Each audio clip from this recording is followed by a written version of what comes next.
Well, hello, everyone. Kevin, would it be possible to share my slides? I believe so. Give it a try here. Okay, great.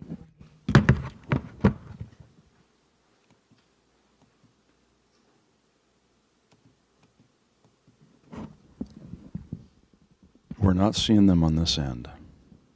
Okay, it says sharing is not turned on my end. Okay. And if we don't, it's perfectly perfect. I can talk through it. We may have to just talk through it here. Okay, no worries. Then I shall talk through it. So thank you, everyone, for having me here today. I prepared a talk. The title of the talk is Sacred Messenger, The Black Sheep's Journey to Wholeness and Peace. And I've been holding this in prayer for a while, so I am thrilled to be able to share it with you today. So, Martin Luther King Jr. says that peace is not the absence of tension, but the presence of justice. And so today, across the world, we pause for sacred recognition, and that's the International Day of Peace, a global call to lay down arms, to ease the division, and to remember that beneath all the noise, we are one human family. And I find that message so necessary, especially in these times. I don't know about you. And this invitation for peace isn't just about looking outward.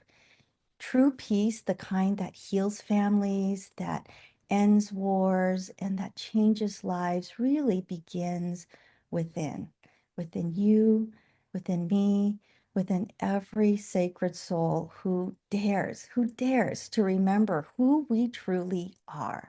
And so today, we're just going to take a moment here to journey inward and to reclaim the peace of our own being. So, friends, as we start this talk, take a breath here with me. Go ahead and inhale right now. And then exhale. Let your body soften. And as we arrive, let's begin our talk.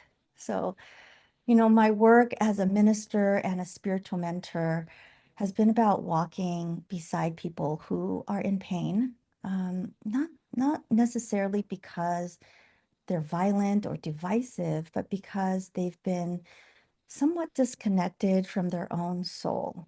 Um, some of us might feel exhausted from trying to fit in, to be quote unquote normal, to be what others expect, even if it means abandoning who we really, really are. And so, if that sounds familiar to you, um, it might sound familiar to you, right? Because this talk is about being the black sheep and how that really is a sacred space to hold, right? So I am speaking to those of us who have always felt a little different. Maybe you were the sensitive one, or maybe you were the intuitive one. Maybe you're one that asked too many questions when you were a child, or maybe still you're asking too many questions, or maybe you loved too deeply. Whatever it is, too happy, too hopeful, too curious. It's the one who felt like maybe an outsider in your very own family. And so, your difference, my friends, and I'm going to say this kind of as a bookmark here, your difference is not a defect, it is your divine design.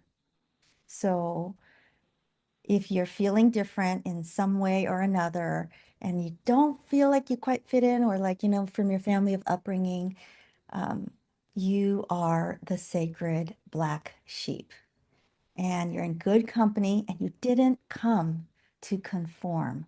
You came to transmute. Okay, so I had to look up that word because I want to explain it. Transmute means to change something from one form, one state, or one nature into another, into something that is higher and even more refined. So you're actually transforming the lower energies into higher ones. So examples would be transforming shame into self-love, or fear into courage, or even our trauma into wisdom.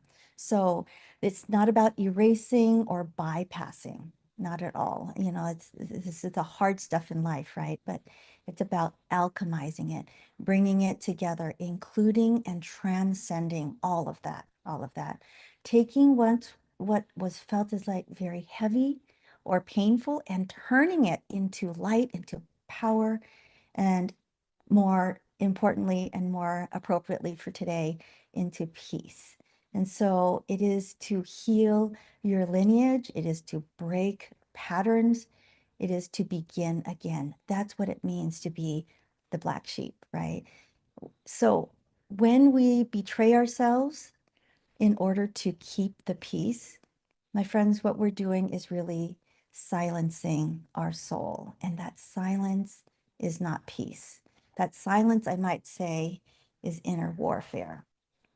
And so I'm going to share with you somewhat of a personal story, one that has been lived most of my life, right?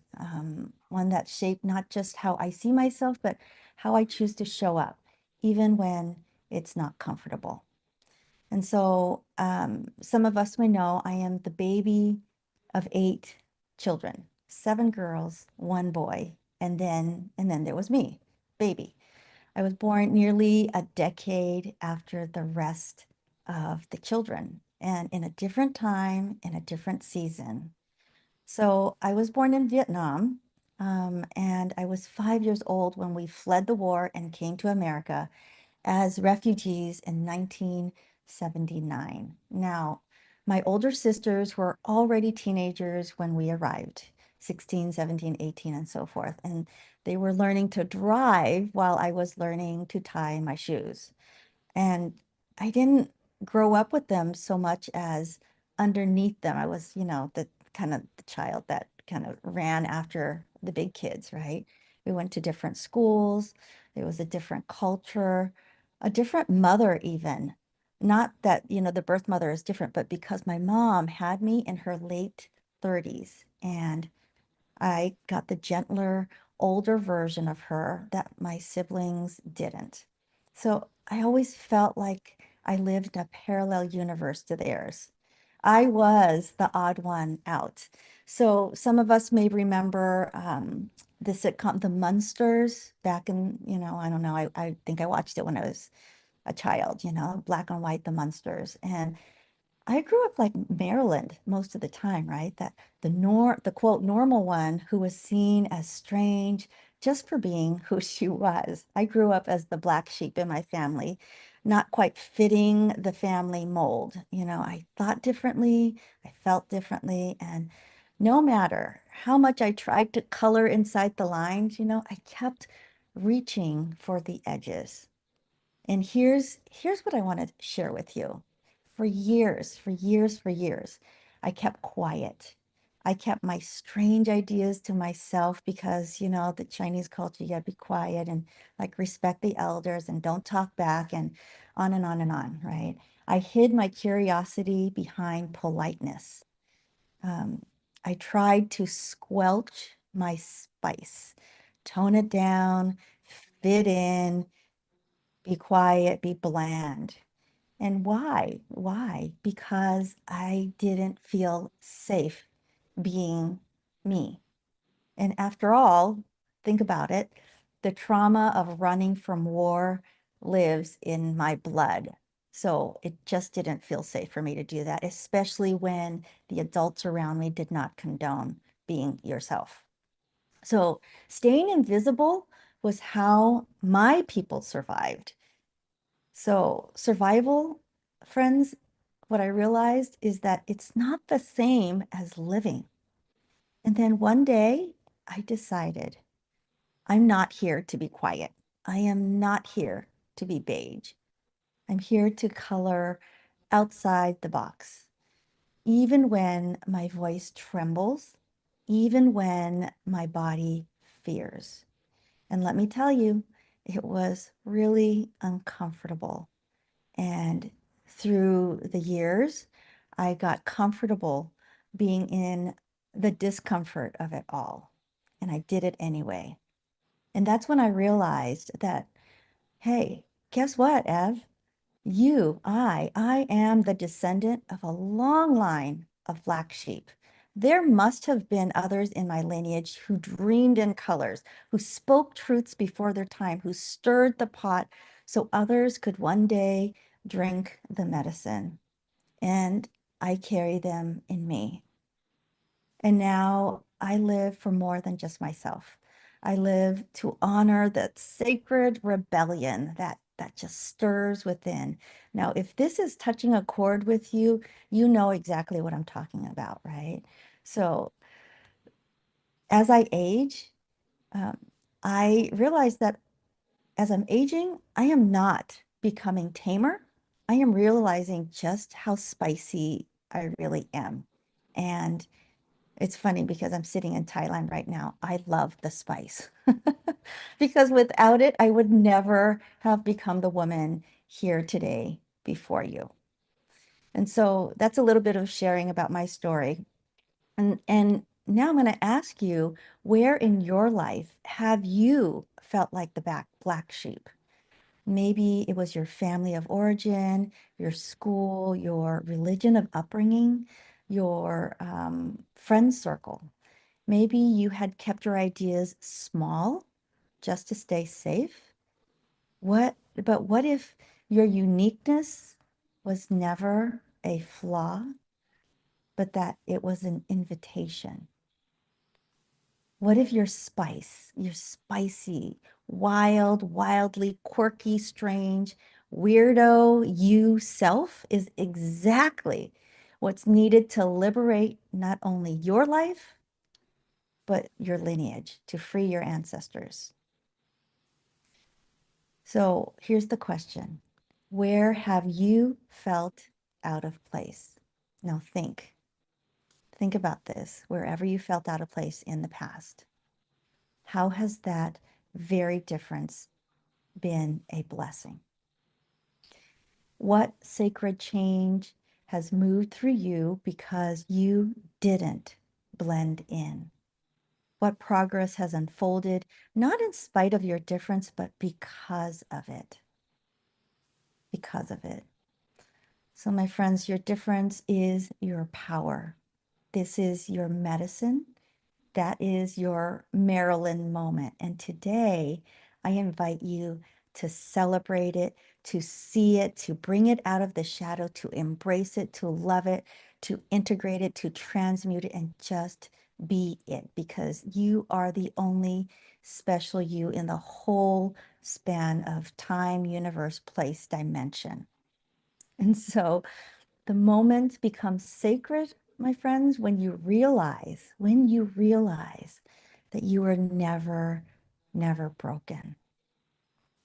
So in that moment, I realized I was never broken. And in that moment, actually, when I'm not broken, you're not broken either. We were never broken. We weren't meant to just belong there. We were meant to belong to ourselves. All of us. Each and every single one of us are sovereign, not because someone gave us permission, but because our soul remembers what the world forgot. True freedom is not just about outer liberty, it's about inner power to live aligned to our truth.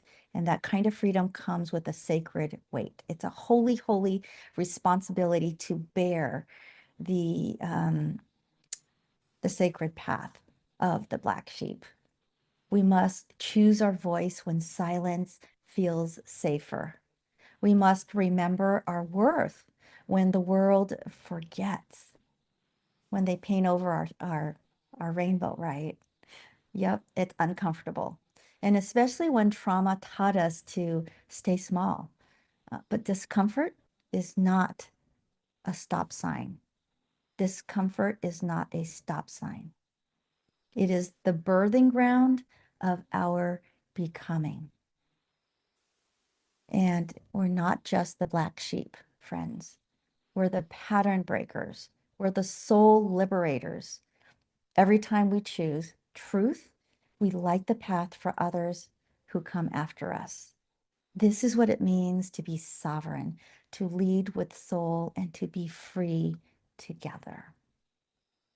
And so the black sheep is the outsider. The sacred outsider is, my friends, the peace bringer. And so Desmond Tutu says, if you are neutral in situations of injustice, you have chosen the side of the oppressor. So many of us make the mistake of keeping the peace by keeping quiet because a lot of us are nines on the Enneagram. But my friends, real peace doesn't ask us to disappear. It invites us to stand fully in who we are with grace and with truth. The black sheep in every soul family is not a mistake. They are often the healer, the truth teller, and the sacred messenger. So our scriptures tell us, Matthew 5:9, they tell us that blessed are the peacemakers, for they shall be called the children of God. And so we shall be called it, right? And the peacemakers, my friends, are not always meek and mild. Sometimes they're fierce. They shake things up. They say what no one else has the courage to say. They say peace not by pleasing others, but by being whole within themselves. We get to be whole within ourselves, true to who they are, their soul's makeup. So A Course in Miracles teaches us, do not seek for peace outside of yourself. That's very wise and very sage. So if you've ever felt like, or if you've ever been the outsider, you're in good company. I bless you. You are not alone. So you are the beginning of a new story. And guess what? You're the change agent of, if you're the black sheep of your family, you're the change agent of your family. A revolutionary to clear the energy and the path for all those who come after you. You pave the way to become the legacy. And so as we take that message, I want to practice inner peace just for a breath or two. So as you are, go ahead and breathe in that message that you are the sacred messenger. And if you're called right now, place one hand over your heart, maybe the other over your belly, and close your eyes if it feels good. Inhale. And slowly exhale. Say softly to yourself, I am the peace I have been waiting for. Again, I am the peace I have been waiting for.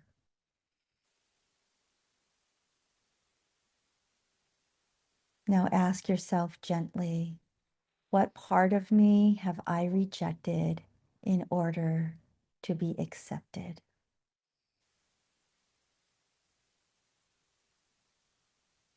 What would it feel like to welcome that part of me home?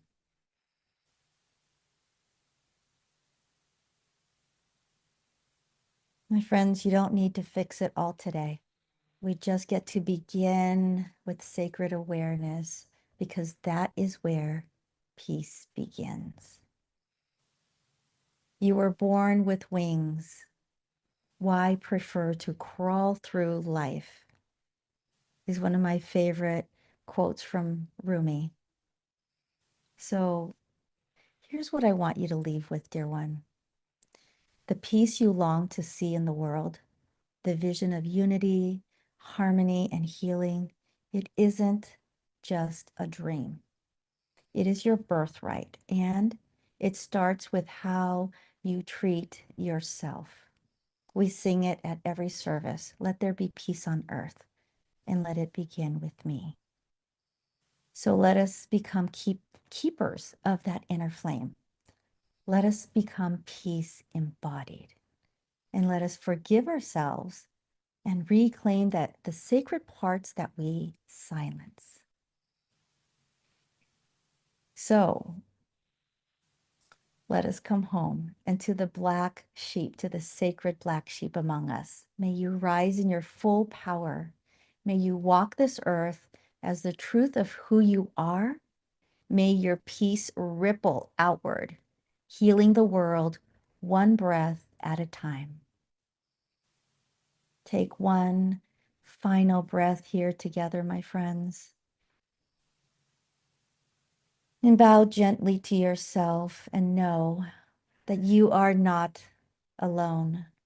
You are not too much. You are exactly who peace has been waiting for. And may peace begin with you. If this talk stirred something in you, it's because you're ready to remember who you are. My friend, you are not broken. You're the one carrying the torch. Like, subscribe, share this with a fellow black sheep who needs to hear it. And if you're ready to go deeper, the links are waiting for you in the description below.